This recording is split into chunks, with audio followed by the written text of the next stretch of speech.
kolong langit ini tidak ada nama lain yang diberikan kepada manusia yang olehnya kita diselamatkan.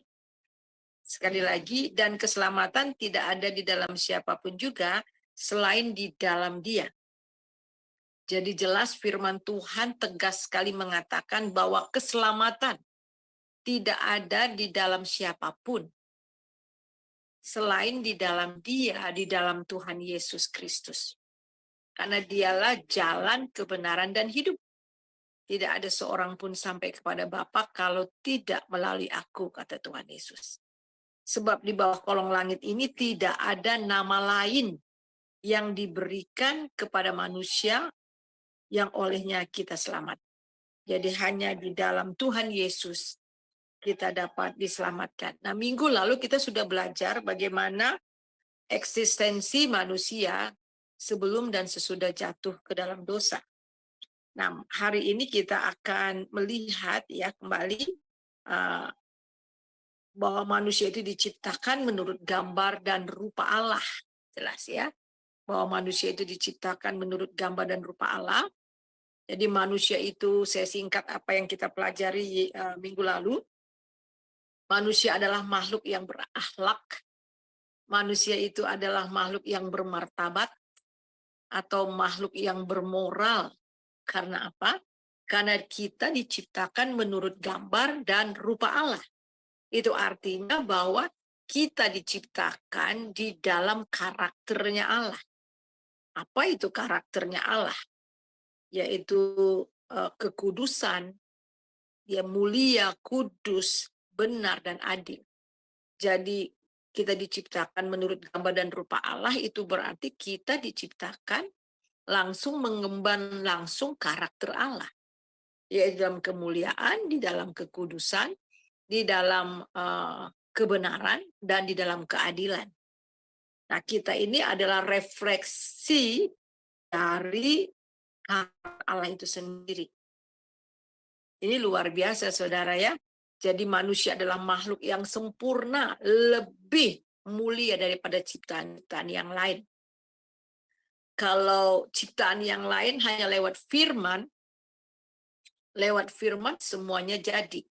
Bisa saudara bayangkan seluruh dunia ini dengan segala isinya, yang kita lihat ini hanya ini sudah indah, bagaimana di alam angkasa sana. Planet, bintang, ya, kemudian bulan, matahari, antariksa, galaksi, dan sebagainya. Wow, luar biasa. Semuanya itu diciptakan hanya lewat firman.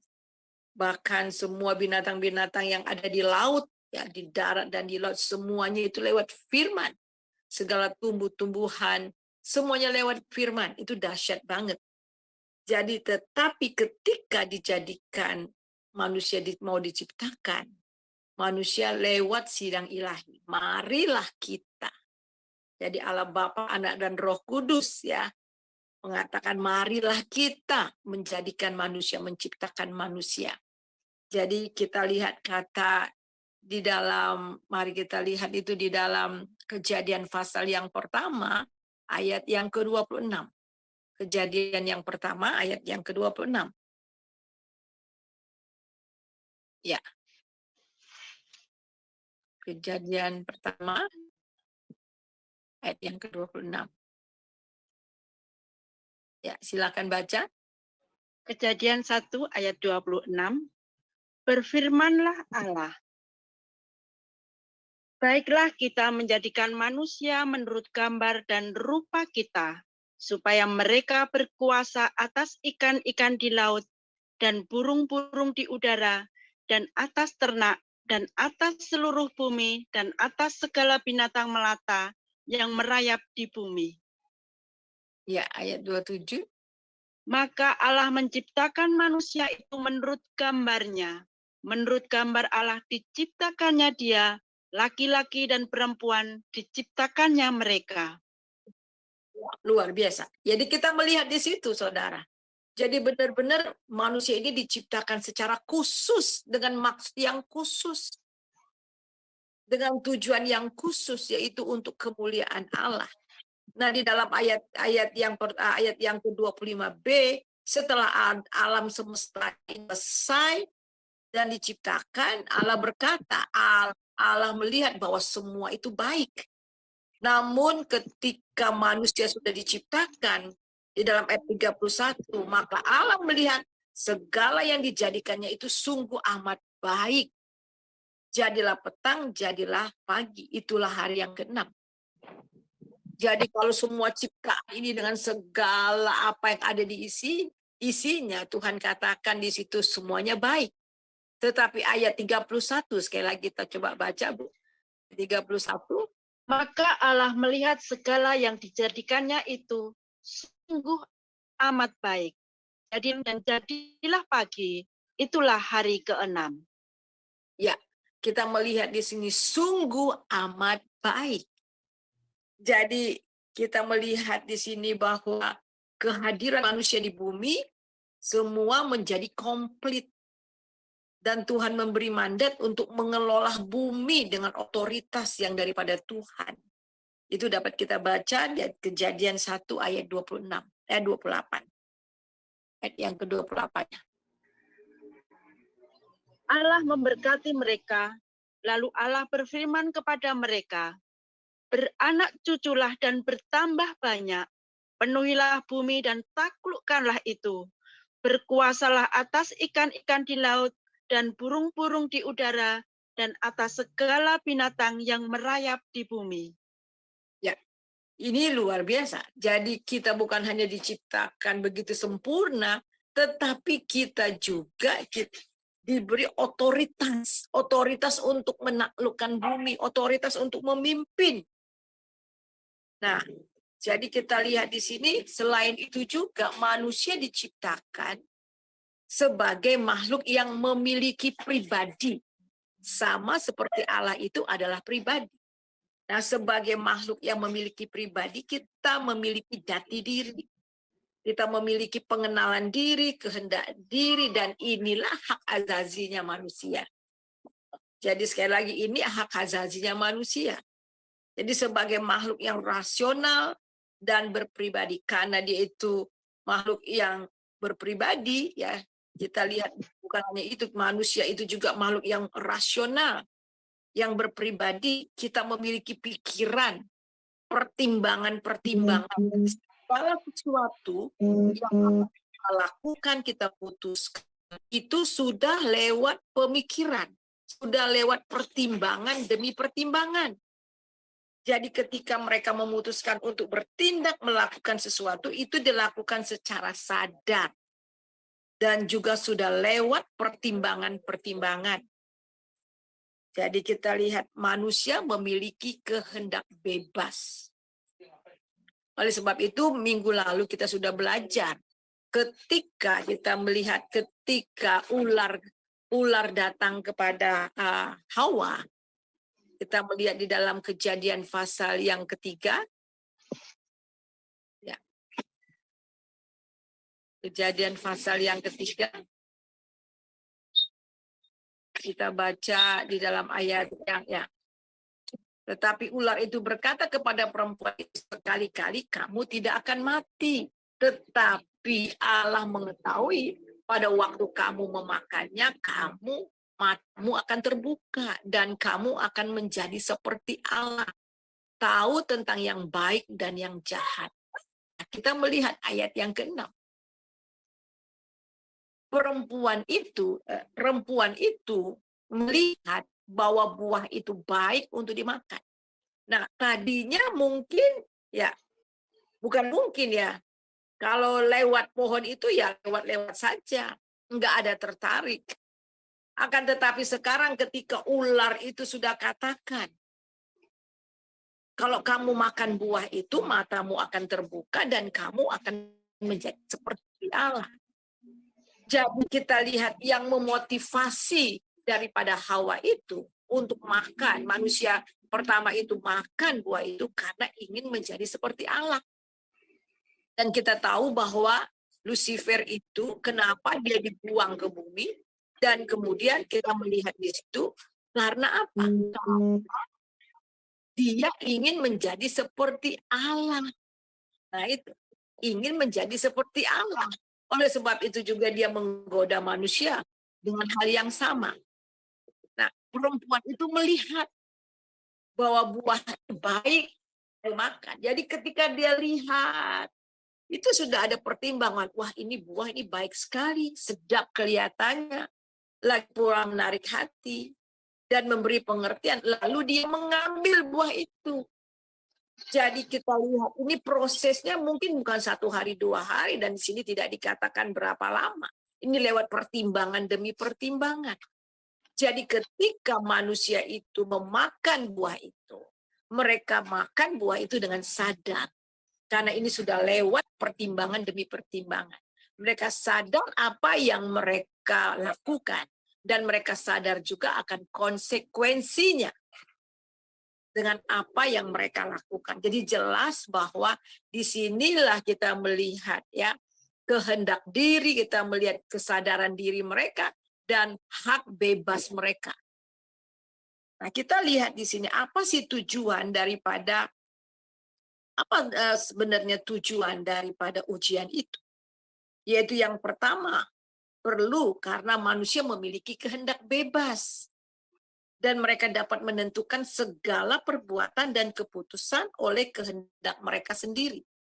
Yang kedua, ujian ini diberikan untuk melihat dan membuktikan apakah manusia taat dan setia kepada perintah Allah atau tidak. Karena ketaatan, kasih, dan kesetiaan itu memang dibutuhkan di dalam persekutuan kita dengan Allah. Ketiga, ujian itu diberikan adalah untuk kebaikan manusia itu sendiri. Untuk membawa mereka kepada kehidupan yang lebih tinggi lagi, yang lebih mulia. Masuk ke dalam tahap level yang lebih tinggi lagi. Nah, jika manusia taat dan lulus dari ujian yang diberikan Allah kepada mereka, maka mereka akan menjadi manusia yang matang. Mereka akan menjadi manusia yang dewasa dalam kesucian kebenaran Allah. Dan juga akan berhasil atau menghasilkan keturunan yang benar di dalam Allah juga. Namun apabila mereka gagal dalam ujian ini, maka mereka juga akan menjadi dewasa dan matang. Tapi matang dalam dosa dan menghasilkan keturunan-keturunan yang berdosa pula. Minggu lalu kita sudah kupas bahwa di dalam Kejadian pasal 5, bahwa akhirnya keturunan Adam mengambil rupa daripada Adam itu sendiri. Itu berarti gambar dan rupa Allah menjadi rusak. Gambar diri manusia menjadi rusak, gambar Allah yang ada dalam diri manusia juga menjadi rusak oleh karena dosa. Jadi kita melihat di sini, dosa bukan hanya merenggut, ya, bukan hanya membuat manusia itu menjadi berdosa, tetapi telah merenggut juga kemuliaan Allah. Nah, mari kita akan melihat di sini firman Tuhan, pastilah ketika kamu makan buah itu, pasti kamu mati. Itu di dalam Kejadian pasal 2 ayat yang ke-7. Dan banyak orang bilang, buktinya Bu, dia nggak mati. Ini mati secara rohani. Coba baca Ibu Kejadian 2 ayat yang ke-16 dan 17. Kejadian 2 ayat 16-17. Lalu Tuhan Allah memberi perintah ini kepada manusia. Semua pohon dalam taman ini boleh kau makan buahnya dengan bebas. Tetapi pohon pengetahuan tentang yang baik dan yang jahat itu, janganlah kau makan buahnya, sebab pada hari engkau memakannya, pastilah engkau mati. Kita lihat, pastilah engkau mati. Secara fisik memang pada saat itu belum mati, tetapi secara rohani, kematian ini adalah perpisahan dengan Allah. Jadi hubungan mereka yang tadinya dekat dengan Allah, kita ingat ketika manusia diciptakan, manusia dihembus dari debu tanah, badannya dibentuk oleh debu tanah, dan kemudian dihembusi nafas kehidupan, sehingga manusia itu menjadi makhluk hidup. Akan tetapi sekarang roh Allah ini meninggalkan roh kita. Ada keterpisahan. Inilah yang disebut mati secara rohani. Yesaya 59 ayat yang kedua. Silakan Bu. Yesaya 59 ayat 2. Yesaya 59 Ayat 2. ayat 2.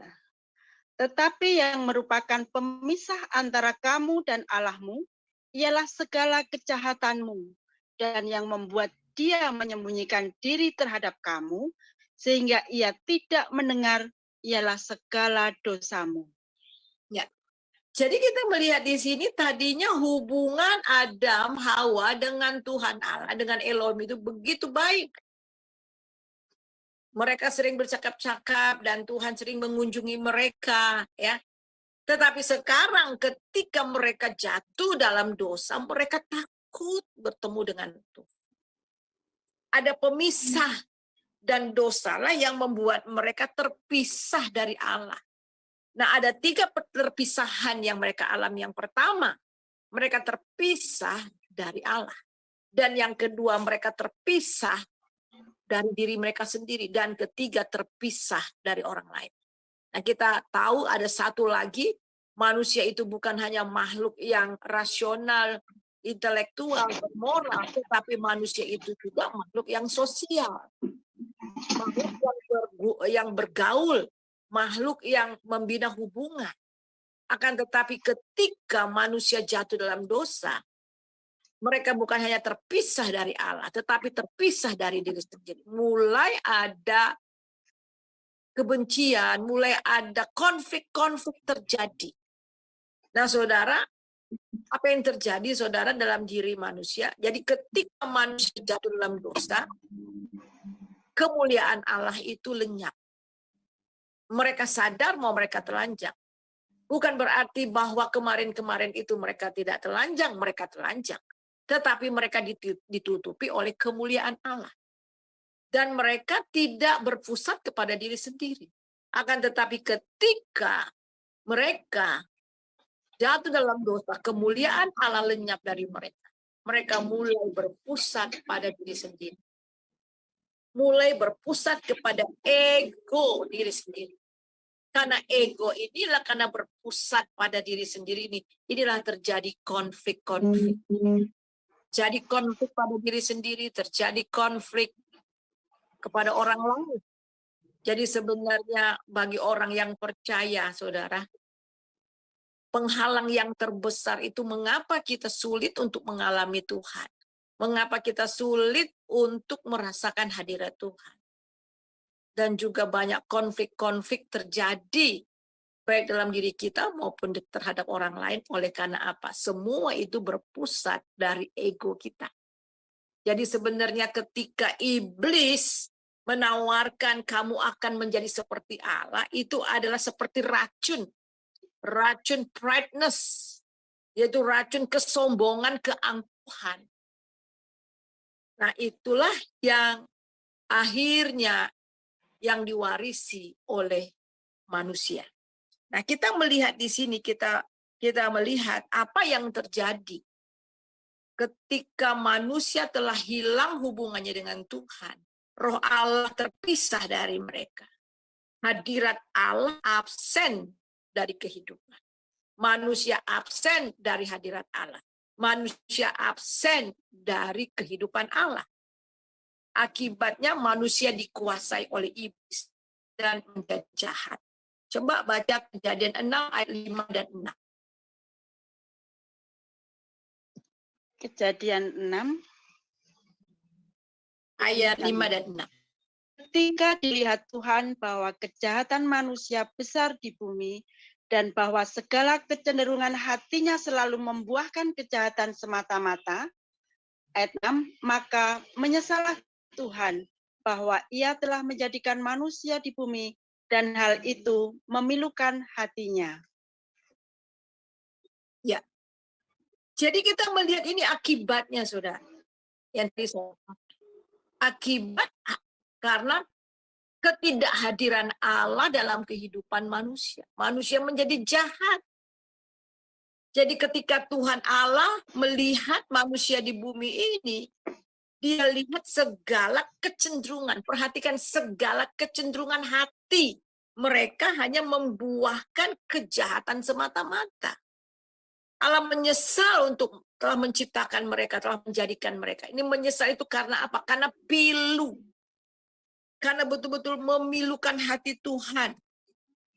Jadi kita melihat ada satu peristiwa, ada seorang profesor yang ateis bertanya pada mahasiswanya, Prof, itu profesor ya, seorang profesor, apakah Tuhan menciptakan segala yang ada di dunia ini? Kata seorang profesor. Kemudian mahasiswa katakan, benar, dialah yang menciptakan segalanya. Tuhan menciptakan semuanya. Tuhan menciptakan semuanya, kata profesor. Iya, kata mahasiswanya, Tuhan menciptakan semuanya. Kemudian profesor juga katakan lagi, jika Tuhan menciptakan segalanya, berarti Tuhan menciptakan kejahatan juga dong.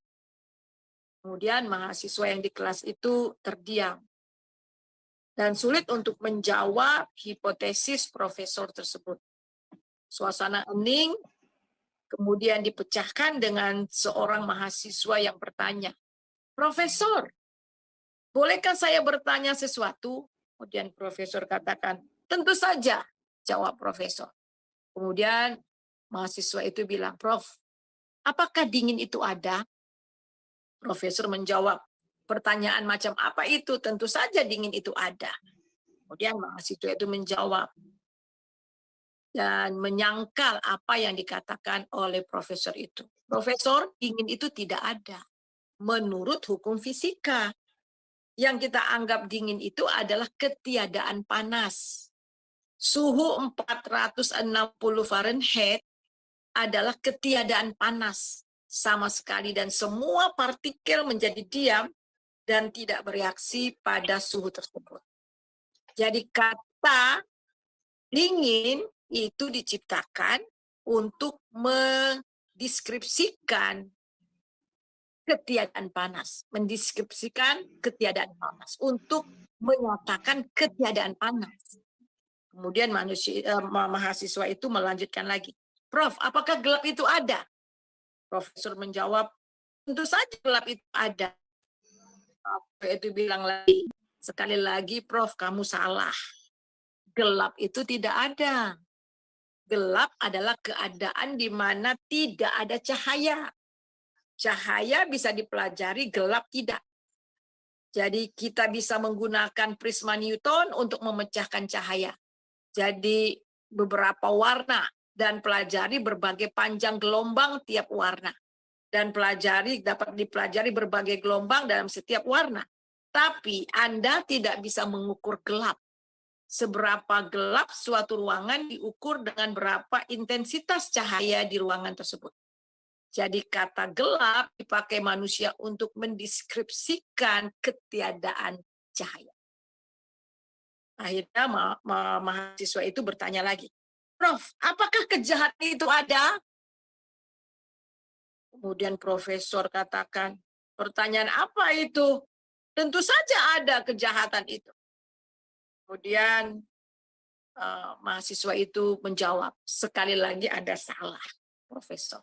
Kejahatan itu tidak ada. Kejahatan adalah ketiadaan Tuhan dalam diri seseorang seperti dingin dan gelap. Kejahatan adalah kata yang dipakai untuk mendeskripsikan ketiadaan Tuhan dalam diri manusia. Tuhan tidak pernah menciptakan kejahatan. Sekali lagi, Tuhan tidak pernah menciptakan kejahatan. Ada di pandangan agama yang lain, kejahatan itu diciptakan Tuhan. Tidak. Tuhan tidak pernah menciptakan kejahatan. Kejahatan itu adalah ketiadaan Tuhan. Tidak ada hadirnya Tuhan. Tidak adanya Tuhan di dalam hati manusia. Siapakah mahasiswa itu? Adalah Albert Einstein. Jadi saudara, kita melihat di sini di dalam Kejadian pasal yang ke-6 ayat 5 dan 6. Ketika Tuhan melihat manusia, kecenderungan hati mereka menghasilkan buah kejahatan semata-mata. Mengapa kejahatan semata-mata cenderung dilakukan dalam hati manusia? Oleh karena ketiadaan Allah. oleh karena tidak adanya Allah di dalam hati manusia. Jadi saudara, kita sudah bahas minggu lalu bagaimana manusia kemudian menjadi gelap. Jadi ketika mereka betul-betul tidak ada hadirnya Allah, apa yang terjadi? Roh mereka mati secara spiritual. Dan kemudian saudara, yang satu yang kita perlu ketahui, jadi roh kita mempunyai roh. Roh kita inilah yang berhubungan dengan Tuhan. Roh ini yang bisa menyembah Tuhan, merasakan hadirat Tuhan, bisa berkomunikasi dengan Tuhan. Dan kemudian kita melihat, tetapi ketika roh itu mati, roh Allah meninggalkan kita. Maka roh Allah, roh dalam diri kita, roh manusia itu menjadi mati. Dan kemudian kejahatan demi kejahatan. Kita melihat dalam pikiran manusia, pikiran di dalam jiwa manusia itu ada pikiran, perasaan, dan kehendak. Sehingga pikirannya, perasaannya, emosinya, dan kehendaknya juga telah dikuasai oleh iblis. Dan kemudian tubuhnya dikuasai oleh kedagingan. Jadi kita lihat bahwa ketika manusia jatuh dalam dosa, betul-betul manusia itu menjadi rusak secara total. Oleh sebab itu firman Tuhan mengatakan, maka menyesallah Tuhan bahwa ia telah menjadikan manusia di bumi dan hal itu memilukan hatinya. Ada yang mengatakan, kok Tuhan nyesal? Jadi kata menyesal ini lebih dari kepiluan hati. Kepiluan hati ketika melihat manusia yang dia ciptakan begitu sempurna, sudah menjadi rusak. Nah, kita melihat di dalam Roma 1 ayat 8. Sebab itu manusia sudah berada di bawah penghukuman Allah. Dan murka Allah karena dosa. Kita baca Roma 1 ayat 8. Silakan. Roma 1 ayat 8. Pertama-tama aku mengucap syukur kepada Allahku oleh Yesus Kristus atas kamu sekalian, sebab telah tersiar kabar tentang imanmu di seluruh dunia. Maaf Bu, 18 maksud saya. Roma 1 ayat 18. Ya. Roma 1 ayat 18.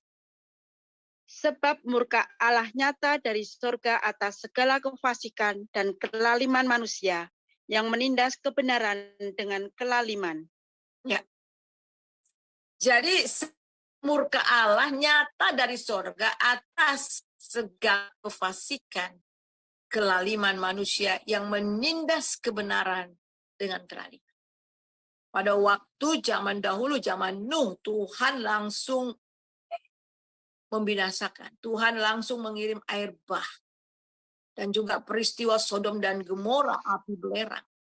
Tetapi zaman sekarang kita lihat bagaimana caranya Tuhan, murka Tuhan itu dinyatakan di dalam diri manusia. Kita melihat ini murka Allah nyata dari atas, dari segala kefasikan dan kelaliman manusia yang menindas kebenaran dengan kefasikan. Nah, kita melihat kata menindas yang terdapat dalam Roma 1 ayat 18 itu artinya menekan, meniadakan.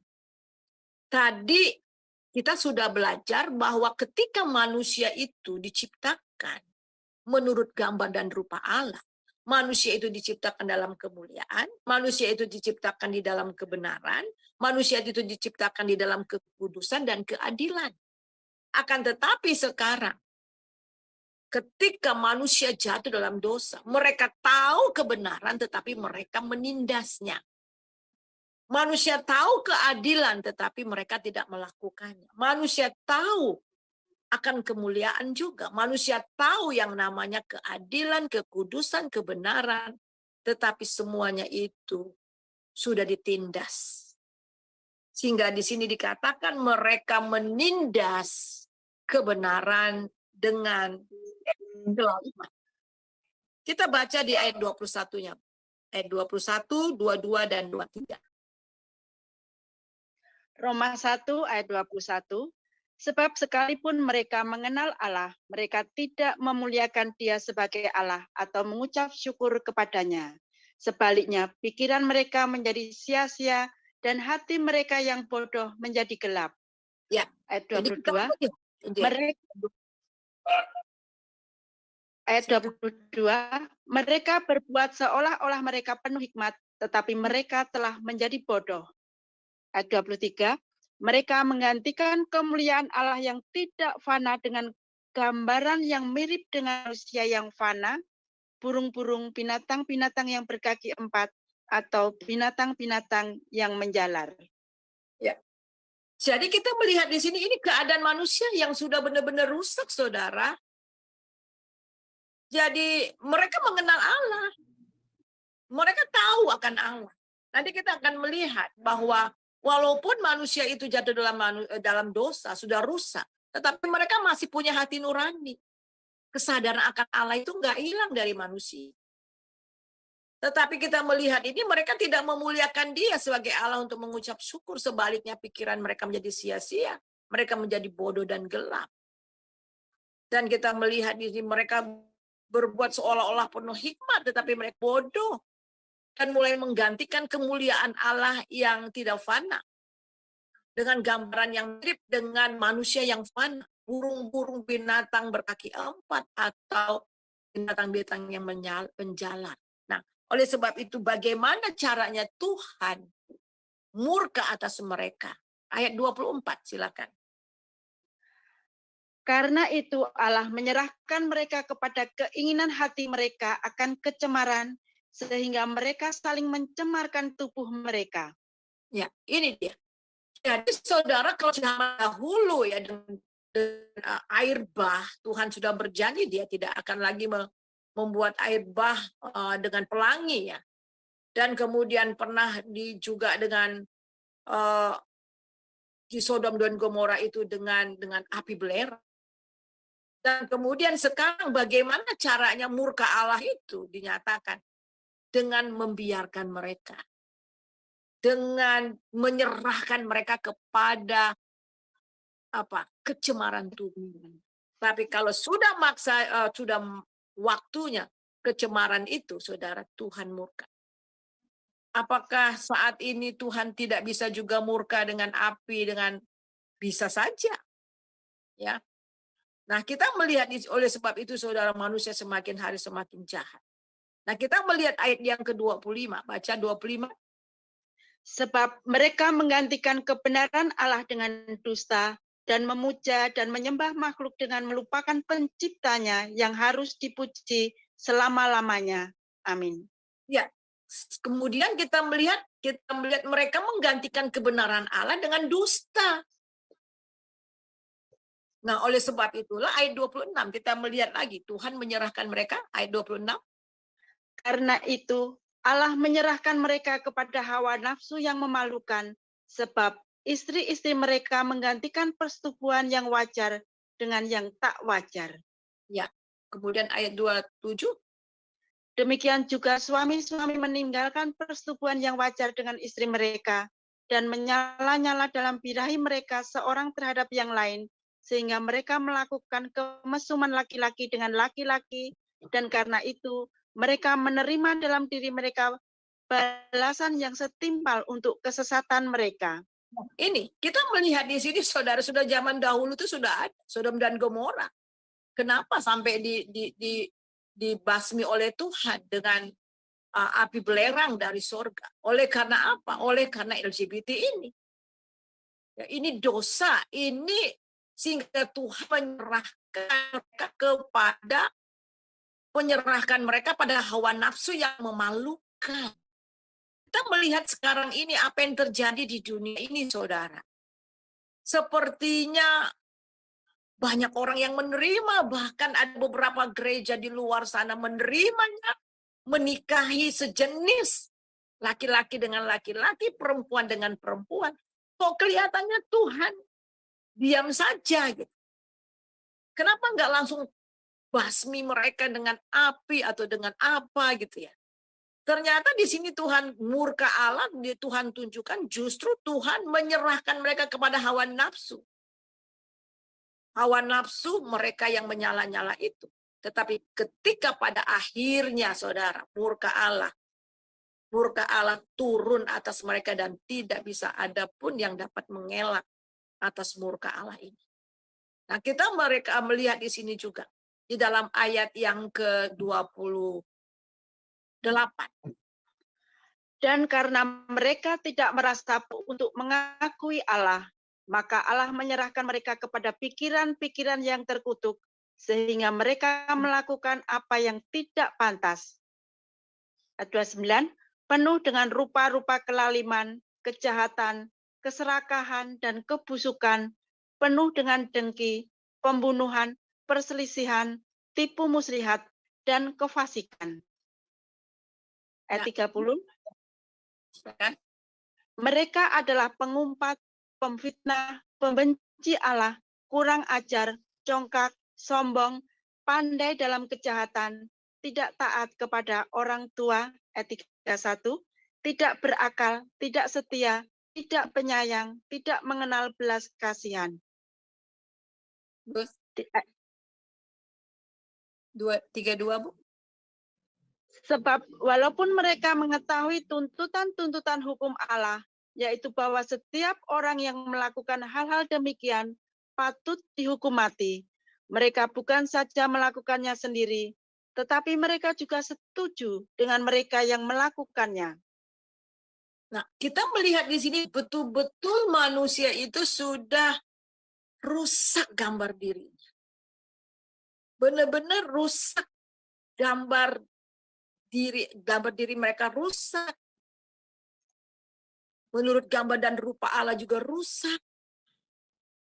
Ini keadaan manusia yang betul-betul sangat memprihatinkan. Dan kalau di dalam Yesaya katakan, dari mana lagi aku akan memungkul kamu, mulai dari kepala sampai seluruh badan sudah bengkak-bengkak. Jadi di sini menunjukkan, minggu lalu juga kita membahas firman Tuhan mengatakan, tidak ada yang benar seorang pun tidak. Tidak ada seorang yang berakal budi, mulai dari tenggorokan sampai kaki, menumpahkan darah dan sebagainya. Menunjukkan bagaimana keadaan manusia. Nah, dalam keadaan manusia yang seperti ini, saudara, apakah Tuhan gagal? Apakah Tuhan give up, saudara? Tidak. Tuhan tidak pernah give up. Dia tidak pernah give up.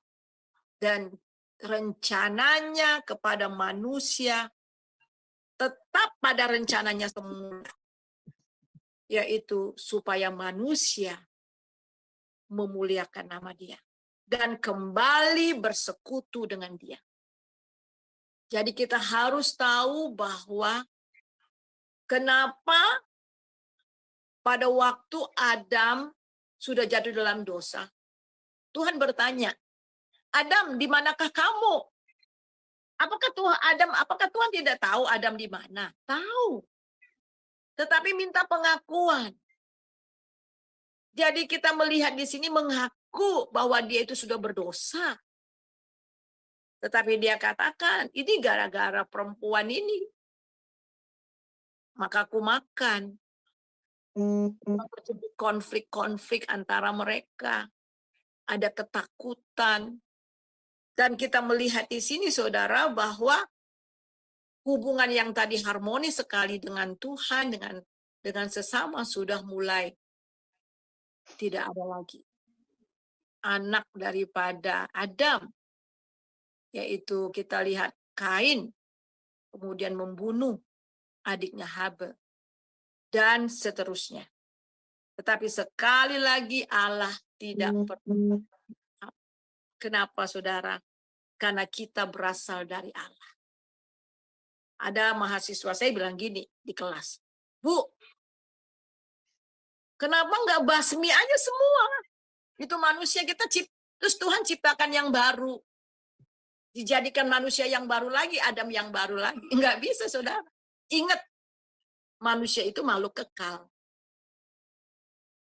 Manusia itu makhluk kekal karena apa? Ada roh Allah di dalam rohnya manusia. Ada roh itu tidak dapat binasa. Roh dan jiwa ini tidak dapat binasa, saudara. Manusia itu mempunyai dua kehidupan. Kehidupan rohani dan jasmani.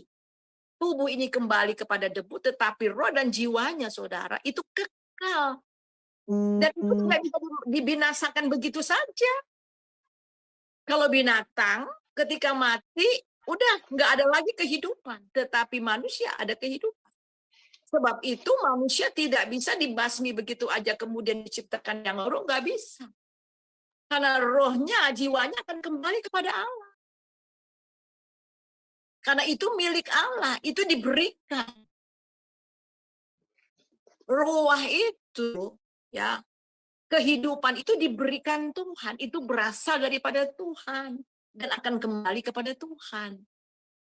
Nah, untuk mengembalikan roh manusia, jiwa manusia yang sudah rusak total ini, enggak bisa dengan upaya manusia. Sebab itulah dia sendiri yang harus datang ke dunia. Wah, dahsyat banget, saudara. Ini kasih Allah. Orang yang sudah mati, usaha apapun tetap nggak bisa.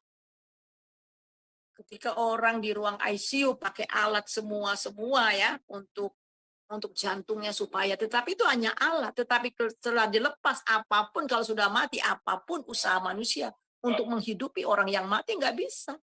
Nah, demikian juga secara rohani, saudara. Yang namanya orang mati secara rohani nggak bisa diusahakan dengan apapun dalam usaha manusia. Harus ada kehidupan itu kembali. Kehidupan itu diberikan kembali, dihidupkan kembali. Dan itu hanya dapat dikerjakan oleh Allah sendiri. Oleh sebab itulah firman itu akhirnya datang untuk menjadi manusia. Nah, kita lihat di sini, saudara. Kita lihat berdasarkan pengetahuan Allah sendiri yang merencanakan jalan keselamatan, yaitu penebusan dan pembenaran bagi manusia sebelum dunia dijadikan. Dan ternyata, saudara, rencana keselamatan Allah ini bukan direncanakan setelah manusia jatuh dalam dosa. Setelah jatuh dalam dosa baru Tuhan rencanakan, bukan. Berdasarkan kemahatauan Allah, sebelum dunia dijadikan, sebelum manusia itu diciptakan, Tuhan sudah tahu apa yang akan terjadi. Dan Tuhan tahu juga, kemarin saya tanya, apakah manusia berpotensi untuk lulus? Punya potensi sekali. Karena dia diciptakan menggambar dan rupa Allah, punya potensi, tetapi kehendak hebatnya melawan Tuhan. Nah, jauh sebelum manusia diciptakan, Allah sudah merancangkan akan karya keselamatan. Jadi karya keselamatan itu bukan dirancang Tuhan setelah manusia jatuh dalam dosa, tapi sebelum itu, jauh sebelum itu. Bahkan sebelum dunia dijadikan. Karena Allah itu Maha Tahu.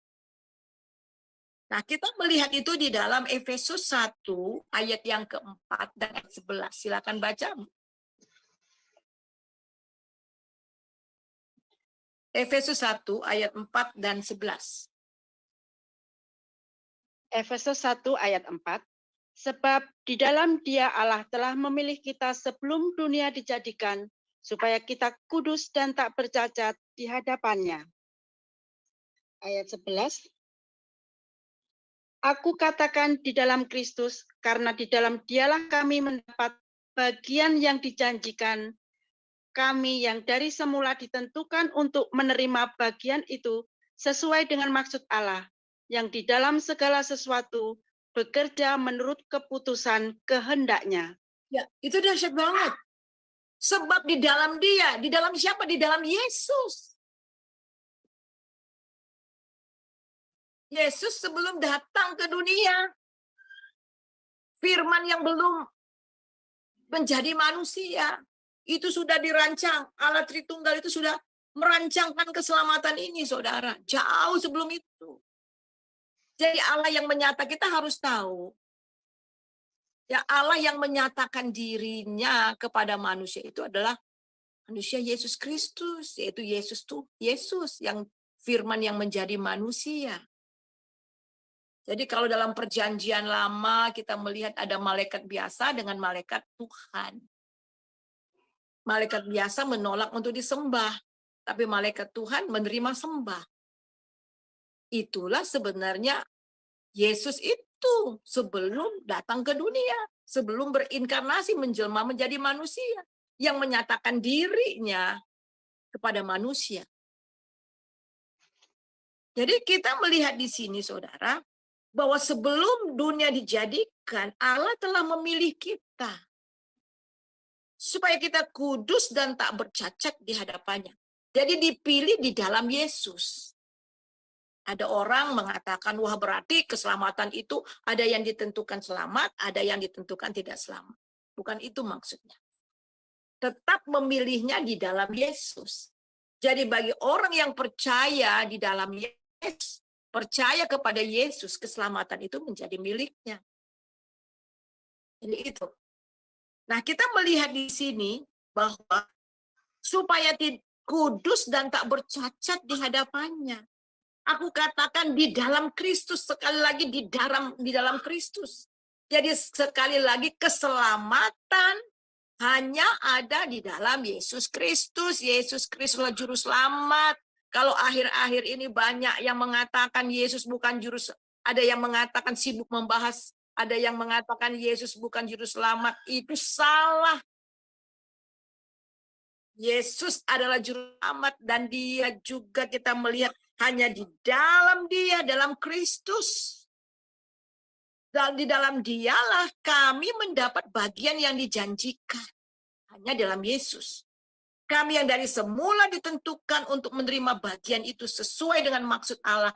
Di dalam segala sesuatu bekerja menurut keputusan kehendak. Ini dahsyat, saudara. Jadi rencana Allah. Tidak peduli bagaimanapun jahatnya kita. Kata memang kita jahat. Ada orang bilang, Bu, saya nggak pernah membunuh. Saya nggak pernah melakukan kejahatan bagi orang. Kok saya masih perlu terima Yesus, Bu? Saudara, kata dosa, berdosa di dalam Alkitab, nanti kita akan pelajari beberapa waktu akan datang, konsep dosa di Alkitab dan konsep dosa di luar. Konsep dosa di Alkitab itu bukan perbuatan, tetapi itu adalah status. Itu lebih dari perangai hati. Walaupun mungkin secara perbuatan kita tidak melakukan seperti orang yang lakukan, tetapi status orang itu tetap orang berdosa. Dan satu lagi, itu perangai hati. Walaupun tidak dilakukan, tetapi ada dalam pikiran, dalam perasaan, dalam kehendak, itu sudah dosa. Jadi tidak ada orang yang tidak berdosa. Alkitab katakan tidak ada yang benar seorang pun tidak. Oleh sebab itu semua orang membutuhkan Yesus. Teman saya datang membesuk tantenya. Tantenya ini orang Kristen juga, tetapi ya Kristen begitu. Ya, jadi keponakannya datang, kemudian ajak berdoa, ajak untuk terima Yesus. Wah, bagaimana saya mau terima Yesus? Katanya saya orang baik kok. Saya nggak melakukan, saya suka kasih sedekah. Saya rajin ke gereja. Ya. Saya lakukan banyak hal. Masa saya harus terima Yesus juga? Nah ini, jadi saudara lihat. Kata Paulus, kita dibenarkan bukan berdasarkan kebenaran kita, tapi berdasarkan kebenaran Allah. Amin. Amin. Amin ya. Jadi kita lihat di sini bahwa rencana Allah itu, keselamatan itu jauh sebelum dunia dijadikan sudah ada di dalam pikiran Allah. Sebab itu di dalam segala sesuatu bekerja menurut apa? Keputusan kehendaknya. Coba baca di dalam ayat ayat Efesus pasal yang pertama ayat yang ke-8-9. Efesus Ya 1, mulai baca ayat yang ke-7. Ayat kelima, dari kelima. Dalam kasih, Ia telah menentukan kita dari semula oleh Yesus Kristus untuk menjadi anak-anak-Nya, sesuai dengan kerelaan kehendak-Nya. Ayat 6, supaya terpujilah kasih karunia-Nya yang mulia, yang dikaruniakannya kepada kita di dalam Dia yang dikasihinya. Ayat 7, sebab di dalam Dia dan oleh darah-Nya kita beroleh penebusan, yaitu pengampunan dosa, menurut kekayaan kasih karunia-Nya. Ayat 8, yang dilimpahkannya kepada kita dalam segala hikmat dan pengertian. Ayat 9, sebab Ia telah menyatakan rahasia kehendak-Nya kepada kita sesuai dengan rencana kerelaannya, yaitu rencana kerelaan yang dari semula telah ditetapkannya di dalam Kristus. Ya, Ayat jelas. 10, Ya, 10 boleh. 10. Ya. sebagai persiapan kegenapan waktu untuk mempersatukan di dalam Kristus sebagai kepala segala sesuatu, baik yang di surga maupun yang di bumi. Dahsyat. Dahsyat banget, saudara. Jadi benar-benar ya, sebab Ia telah menyatakan rahasia kehendak-Nya kepada kita. Sekarang kita mengerti akan kehendak Tuhan. Mengapa Tuhan memilih saudara dan saya? Waduh, dahsyat banget. Ya. Saudara sudah ada dalam rancangan Tuhan. Kita dipilih di dalam Tuhan Yesus Kristus sesuai dengan rencana kerelaannya, yaitu rencana kerelaannya di semula ditetapkannya di dalam Kristus. Kristuslah yang ditetapkan oleh Allah. Kristuslah yang ditentukan oleh Allah untuk menjadi jalan pendamai itu. Dan di luar Dia tidak ada. Jadi walaupun yang tadi kita sudah bahas di depan, itu jahatnya manusia, sudah rusak. Tetapi Allah tetap pada kasih-Nya pada manusia. Dia tetap mau menyelamatkan. Rencananya, kemudian kita melihat supaya manusia mempunyai hubungan kembali dengan Allah. Itu saja. Ada satu kata, supaya kita kembali memiliki hubungan dengan Dia. Dan untuk mengembalikan hubungan kita dengan Dia itu harganya mahal sekali. Firman harus menjadi manusia. Manusia Yesus harus berkorban untuk saudara dan saya. Hanya untuk sebuah hubungan. Tadi saya sudah katakan, kasih ilustrasi bagaimana profesor dengan Einstein mengatakan, kejahatan itu bukan diciptakan Tuhan. Tetapi kejahatan itu ada karena absen daripada Tuhan. Untuk kita mendapatkan hadirat Tuhan itu kembali. Untuk kita memiliki Allah itu dalam diri kita kembali lewat Roh Kudusnya, itu mahal banget. Dan Dia harus datang, turun ke dunia ini. Datang. Hanya untuk saudara dan saya. Seandainya di dunia ini hanya saya atau saudara, Dia juga mau datang untuk saudara dan saya. Karena bagi Dia, satu orang berharga di matanya. Dan Dia tidak menginginkan satu orang pun binasa. Coba baca di dalam 2 Petrus pasal 3 ayat 9.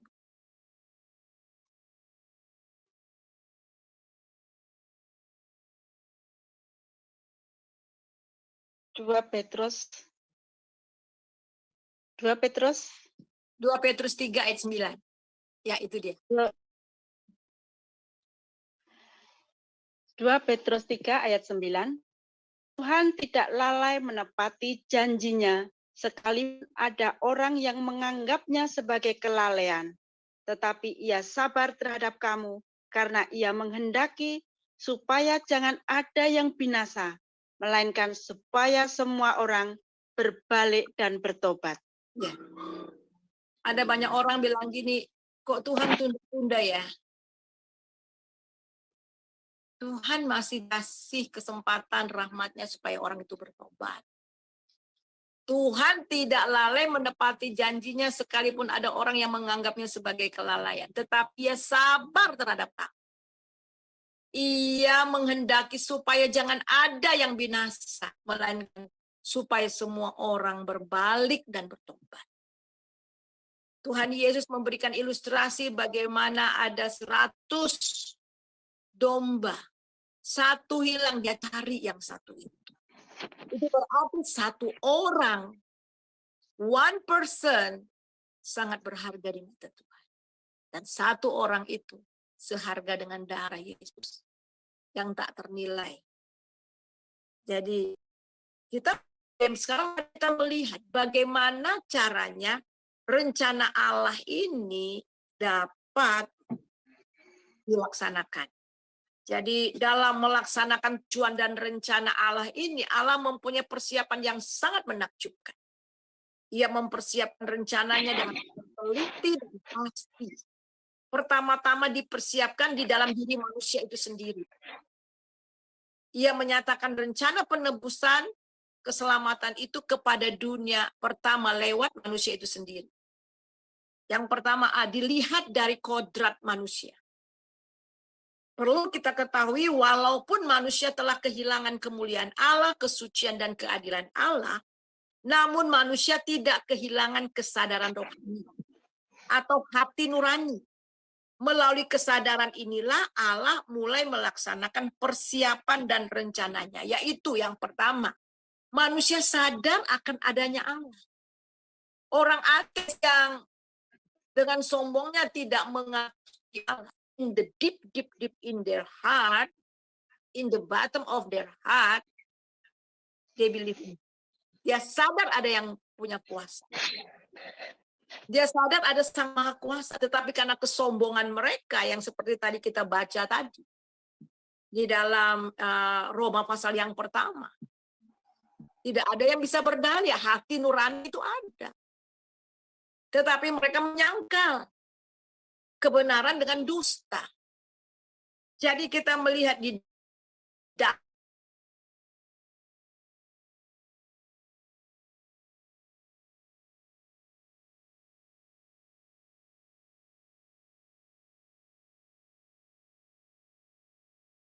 Roma 1 ayat 19. Karena apa yang dapat mereka ketahui tentang Allah nyata bagi mereka, sebab Allah telah menyatakannya kepada mereka. Ayat 20. Sebab apa yang tidak nampak daripadanya, yaitu kekuatannya yang kekal dan keilahiannya, dapat nampak kepada pikiran dari karyanya sejak dunia diciptakan, sehingga mereka tidak dapat berdalih. Nah, perhatikan. Sebab apa yang tidak nampak daripadanya, yakni kekuatannya yang kekal keilahiannya,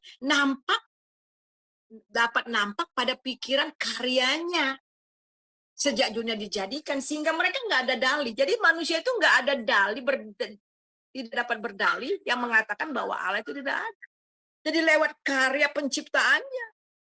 Bila kulihat bintang gemerlapan, ya, dan bunyi guru riuh terdengar. Nah, coba kalau saudara baca nyanyi itu dengan sungguh-sungguh, apa yang terjadi? Ini hati terangkat. Maka jiwaku pun memujimu, ya, dari hati. Pernah nggak saudara ketika pergi ke suatu tempat yang luar biasa dasar indahnya, hati saudara langsung ke Tuhan. Wow, dahsyat Tuhan itu. Wow, luar biasa Tuhan pencipta alam semesta. Hati kita langsung ke Sang Pencipta. Ke Tuhan yang menciptakan karyanya. Nah, Tuhan mulai dari situ, mulai dari hati. Satu ketika saya pernah baca buku kesaksian bagaimana orang-orang bertobat. Jadi ini di satu desa di Rusia itu ateis, tidak mengenal Tuhan. Nah, ada seorang bapak dan ibu, dia sudah tua, kakek nenek, tapi mereka itu bikin patung dari pahatan. Mereka bikin patung pahatan. Tiba-tiba mereka bilang gini, si kakek bilang gini, dia bilang, Nek, ini patung ada karena ada yang ciptain, yang menciptakan kita. Lalu siapa yang menciptakan jari kita? Lalu siapa yang menciptakan hidung kita ya? Siapa yang menciptakan kaki kita ya? Ini kisah nyata ya, yang ditulis, yang sudah lama sekali saya baca itu. Siapa yang menciptakan ya? Ya siapa ya? Akhirnya mereka sudah mulai, terus akhirnya mereka mulai berdoa dengan seadanya. Kepada kamu kami datang,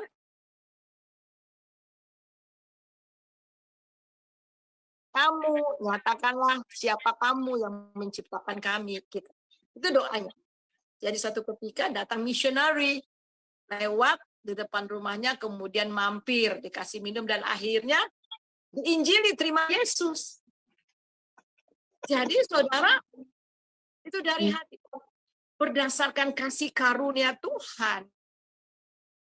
Karunia Tuhan itu bekerja dengan menggiring kita. Jadi kita itu diselamatkan karena kasih karunia. Jadi karena kasih karunia Tuhan itu menggiring kita dengan bermacam-macam persoalan, dengan bermacam-macam cara, menggiring kita sampai kepada titik ketemu kita ketemu dengan Dia. Sampai pada titik kita mengambil satu keputusan untuk menerima Dia, mengenal Dia. Itu dahsyat. Jadi itu dimulai dari hati. Coba kalau saudara lihat kesaksian-kesaksian yang kita dengar di YouTube dan sebagainya, bagaimana Tuhan menggiring mereka dengan bermacam-macam persoalan, dengan keadaan, berdasarkan kasih karunia, sampai kepada titik mereka di mana mereka ketemu dengan Tuhan. Nah, Tuhan merencanakan keselamatan mulai dari diri manusia itu yang sadar akan adanya Allah. Dan kemudian yang kedua, dalam diri manusia itu sadar akan adanya dosa. Jadi semua orang sadar akan adanya dosa. Ketika kita berhadapan dengan Tuhan, kita langsung tahu bahwa kita orang berdosa. Petrus ketemu Yesus, kemudian pergilah engkau daripadaku karena aku orang berdosa, aku tidak layak. Banyak kisah-kisah bagaimana nabi dan anak-anak Tuhan yang berjumpa dengan Elohim, dengan Yahweh, kita lihat. Mereka sadar bahwa mereka orang berdosa, nggak layak. Kata Musa, siapa aku mau berbicara, aku enggak layak. Jadi kita melihat di sini bahwa kesadaran akan dosa ini diukir oleh Tuhan di dalam hati kita. Jadi kemudian kita melihat lagi, itu dinyatakan di dalam Alkitab. Jadi dari diri kita sendiri, yang kemudian yang ke B, tujuan dan rencana Allah ini dinyatakan di dalam Alkitab. Yang pertama, minggu lalu juga kita sudah sudah baca juga ayat ini. Pas ketika manusia jatuh dalam dosa, dia langsung memproklamirkan akan rencana itu. Ini adalah pro evangelio, itu artinya itu adalah penginjilan yang awal, itu adalah Kejadian 3 ayat yang ke-15. Silahkan baca. Kejadian 3 ayat 16. Firman-Nya kepada perempuan itu, susah payahmu waktu mengandung akan kubuat sangat banyak. Dengan kesakitan engkau akan melahirkan anakmu. Ayat 15, Bu. Kejadian 3 ayat 15. Aku akan mengadakan permusuhan antara engkau dan perempuan ini, antara keturunanmu dan keturunannya. Keturunannya akan meremukkan kepalamu, dan engkau akan meremukkan tumitnya. Ya, jadi kita melihat di sini, saudara, bahwa aku akan mengadakan permusuhan antara engkau, antara ular dengan perempuan. Keturunanmu dengan keturunannya, keturunan perempuan. Kata keturunan di sini diterjemahkan atau dalam bahasa Ibraninya Zera, yaitu bentuk tunggal, benih perempuan. Jadi ada keturunan perempuan dari benih perempuan, tidak dicampur dengan sperma laki-laki, bukan lewat perkawinan, tetapi benih perempuan. Lalu kita sudah bahas, dan itulah Yesus. Seorang anak akan diberikan kepada kita. Jadi itulah Yesus, saudara. Jadi kita lihat di sini, dan bagaimana Tuhan Yesus itu akhirnya dapat meremukkan kepala si iblis. Jadi jelas bahwa Sang Firman itu, Yesus itu adalah Sang Firman itu. menjadi manusia. Coba kita baca di dalam Yohanes 1 ayat yang pertama. Yohanes 1 ayat 1 dan kemudian sampai ayat yang keempat dan kemudian baca ayat yang ke-14. Yohanes 1 ayat 1. Pada mulanya adalah firman. Firman itu bersama-sama dengan Allah dan firman itu adalah Allah. Ayat 2. Ia pada mulanya bersama-sama dengan Allah. Ayat 3. Segala sesuatu dijadikan oleh Dia dan tanpa Dia tidak ada suatu pun yang telah jadi dari segala yang telah dijadikan. Ayat 4. Dalam Dia ada hidup dan hidup itu adalah terang manusia. Tadi awal-awal minggu lalu saya sudah terangkan bagaimana Allah itu menciptakan, Elohim itu menciptakan. Jadi segala sesuatu diciptakan oleh Dia, oleh Yesus. Tanpa Yesus tidak ada segala sesuatu yang dijadikan. Di dalam Tuhan Yesus ada hidup dan hidup itulah terang manusia. Ayat 14. Silakan 14. Firman itu telah menjadi manusia dan diam di antara kita, dan kita telah melihat kemuliaannya, yaitu kemuliaan yang di Tunggal Bapa, penuh kasih karunia dan kebenaran. Kalau di dalam bahasa Inggris itu word become flesh. Jadi daging. Di sini pakai manusia, dalam bahasa Inggris pakai daging. Ya, firman itu menjadi daging, diam di antara kita. Jadi Allah yang kita sembah di dalam Tuhan Yesus itu adalah Allah yang diam dalam kita. Dia itu Allah yang kita sembah, Allah Abraham, Ishak dan Yakub itu bukan Allah dan nun jauh di sana tidak terjangkau. Dia tinggal di singgasana, tetapi dia juga tinggal dengan kita. Ada orang bilang, kalau Allah turun, berarti kondong di sorga. Enggak seperti itu ya.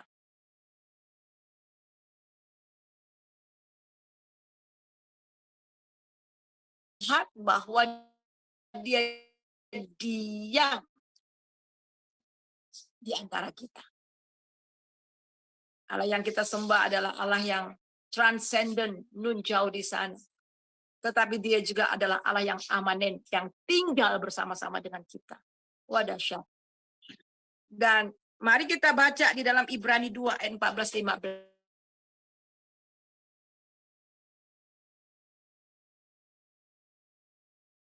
Karena anak-anak itu adalah anak-anak dari darah dan daging, maka ia juga menjadi sama dengan mereka dan mendapat bagian dalam keadaan mereka, supaya oleh kematian ia memusnahkan dia, yaitu iblis yang berkuasa atas maut. Ayat 15, dan supaya dengan jalan demikian ia membebaskan mereka yang seumur hidupnya berada dalam perhambaan oleh karena takutnya kepada maut. Ya. Jadi kita melihat di sini karena kita ini anak-anak adalah anak-anak dari darah dan daging. Maka ia juga menjadi sama dengan mereka, menjadi sama seperti kita. Dan mendapat bagian dalam keadaan kita. Dia mengambil rupa seorang manusia. Dia mengambil rupa daging, menjadi daging sama seperti kita. Supaya oleh kematiannya, ia memusnahkan dia. Kenapa Yesus harus menjadi daging?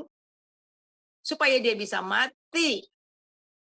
Supaya dia bisa mati untuk menebus dosa kita. Ya, di dalam daging Yesus. Justru lewat daging Tuhan Yesus. Dia menggenapi hukum Taurat. Hukum Taurat yang nggak mungkin kita digenapi di dalam Tuhan Yesus, dalam daging Yesus. Supaya kita tidak lagi hidup oleh daging, tetapi oleh roh. Itu dalam Roma 8 ayat 3 dan 4. Jadi dia harus menjadi daging, karena kita ini darah dan daging, dia harus menjadi sama dengan kita. Supaya apa? Lewat kematiannya, dia memusnahkan dia, yaitu iblis yang berkuasa atas maut.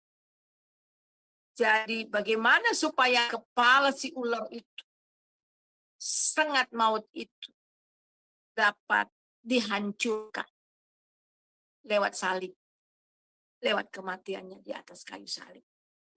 Supaya dia dapat membebaskan kita dari, kita lihat, dari maut, ketakutan atas maut.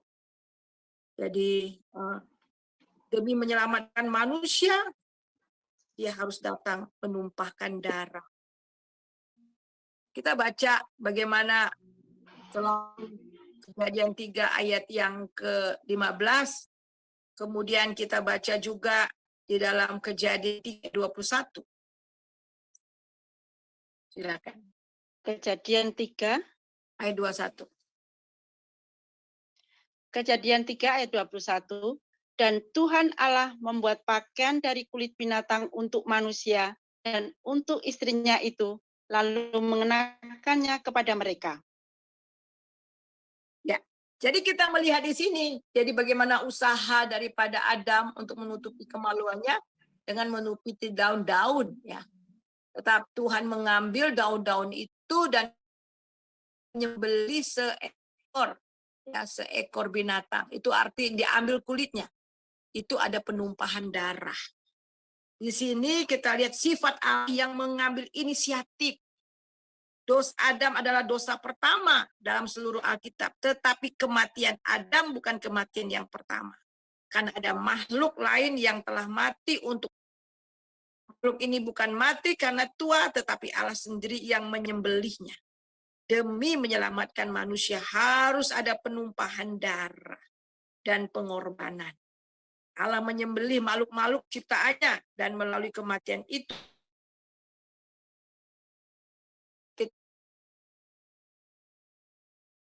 sifat dari pengganti. Oleh sebab itu ini dapat terlihat dengan jelas ketika bangsa Israel keluar dari tanah Mesir. Ketika itu Tuhan meminta supaya taruh darah di ambang pintu sebagai tanda, sehingga pada waktu malaikat maut untuk mencabut nyawa dari anak-anak sulung dari orang Mesir, tetapi ketika lihat darah di ambang pintu orang Yahudi, anak sulung mereka selamat. Sebenarnya darah itu adalah pengganti. Domba itu mati, tetapi anak sulung itu hidup. Ini juga menggambar sifat pengganti.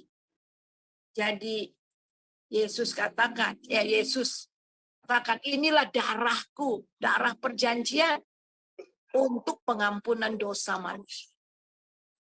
Jadi ini sifat pengganti. Di dalam 2 Korintus pasal yang ke-5 ayat 21. Kan? 2 Korintus 1 ayat yang ke-20, 2 Korintus 5. Sorry, ada. Ya, silakan. Ada kucing.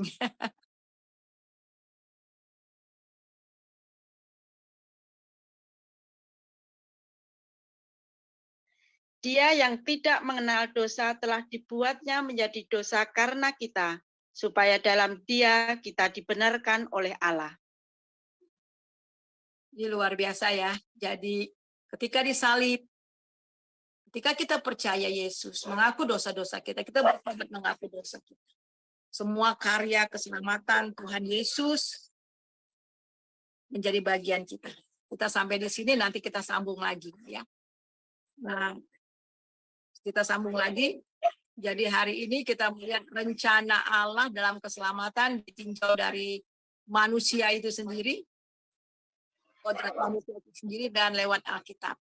Nanti kita akan bahas minggu depan tentang dilihat dari hukum Taurat, ya, rencana bagaimana lambang-lambang rencana keselamatan itu disosialisasikan dalam kitab Taurat. Bagaimana keselamatan itu harus prinsip-prinsip korban darah. Keselamatan itu dinyatakan di dalam hukum Taurat. Ya. Jadi yang terakhir, mari kita baca di dalam 1 Petrus 1 ayat 18 dan 19. Setelah itu kita masuk di dalam tanya jawab ya. 1 Petrus 1 ayat 18 dan 19. Sebab kamu tahu bahwa kamu telah ditebus dari cara hidupmu yang sia-sia, yang kamu warisi dari nenek moyangmu itu. Nenek moyangmu itu bukan dengan barang yang fana, bukan pula dengan perak atau emas. Ayat 19, melainkan dengan darah yang mahal, yaitu darah Kristus yang sama seperti darah anak domba yang tidak bernoda dan tidak bercacat. Ya, amin. Jadi jelas ya, kamu tahu bahwa kamu telah ditebus dari cara hidupmu yang sia-sia. Kamu warisi dari nenek moyangmu itu bukan dengan barang yang fana, bukan pula dengan perak dan emas, melainkan dengan darah yang mahal, yaitu darah Kristus yang sama seperti darah anak domba yang tak bercacat dan yang tak bercacat, bernoda dan tak bercacat. Itu jelas. Dari pelajaran kita pada malam ini jelas bahwa tanpa Yesus tidak ada keselamatan. Dialah sang juru selamat umat Allah. Terima kasih Tuhan untuk firman-Mu. Ada sesi yang kedua, part yang kedua mengenai keselamatan hanya ada dalam Tuhan Yesus. Biarlah dari part 1 and part 2 kami belajar bahwa tanpa Yesus tidak akan ada keselamatan. Tanpa Engkau datang menjumpai kami, mau mati bagi kami, maka kami semuanya akan binasa. Sebab itu kami bersyukur dan bersyukur. Karena kasih-Mu yang luar biasa, Engkau rela menyerahkan